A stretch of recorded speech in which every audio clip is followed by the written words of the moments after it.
Claire Redfield is back, and she's headlining Resident Evil Revelations 2. But a lot's changed since we last saw her in Code Veronica, so we met up with the Revelations 2 team to discuss how they updated our heroine for 2015. Claire Redfield!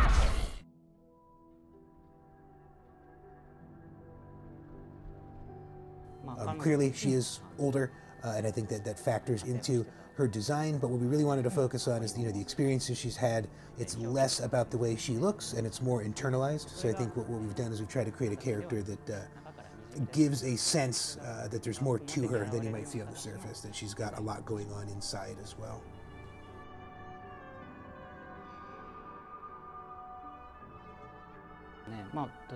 Yes, I mean, there's the obvious parts, the idea of red kind of being Claire's color, the idea of having a ponytail. We kept those kind of elements that people would find familiar, but that's almost all we kept, really. We wanted to kind of recreate her from the ground up. We wanted to make sure that she fit in with this world.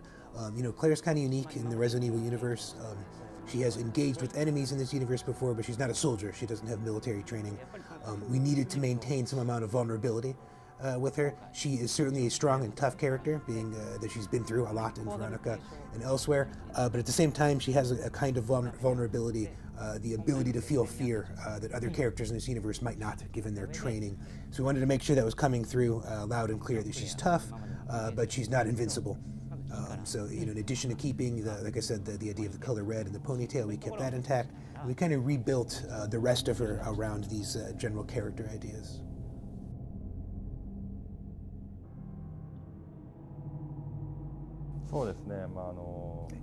Yeah, I mean, Claire is a tough and experienced character. She's been through a lot, but she hasn't been through anything like this.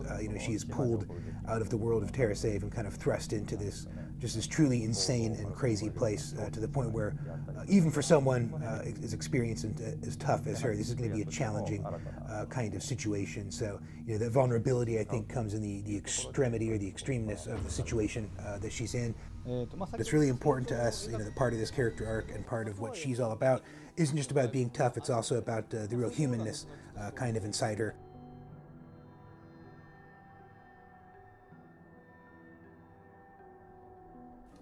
Yeah, so Moira, she plays a really important role in the game.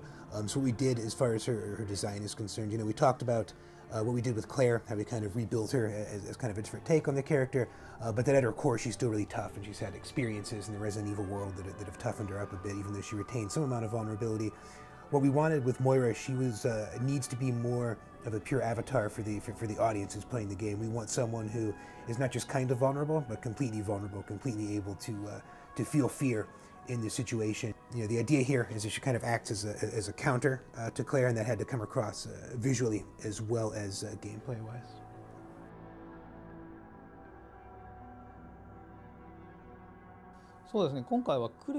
Yeah, a really important thing for us in creating the world and the storyline of Revelations 2 is we wanted to have some real character growth opportunities for Claire. We wanted to have her kind of come into her own as kind of a big sister type figure. And Moira, for her part, actually, I mean, she starts out just terrified of what's going on, and she gradually, as the game goes on, she begins to get to know and trust Claire even more. She finds an appropriate role for herself. She knows how she can be useful, and she supports Claire throughout the story. So you'll see both of them. They each kind of have their own unique character arc, and they dovetail together very nicely as they go.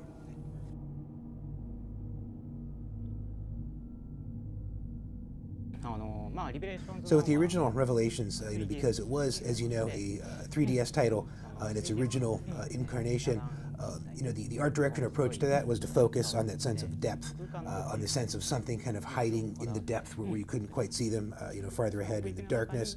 The art direction for that title really focused on that and heavily featured that. This time around, though, with Revelations 2, we're taking a different approach. This game is much more about human relationships. It's a little more kind of grounded in that sense. So the art design as well then is focused on the human characters a little more, and the horror that comes from humanity itself, and not just from things hiding in the shadows. This is more about things hiding in the shadows of the hearts of human beings.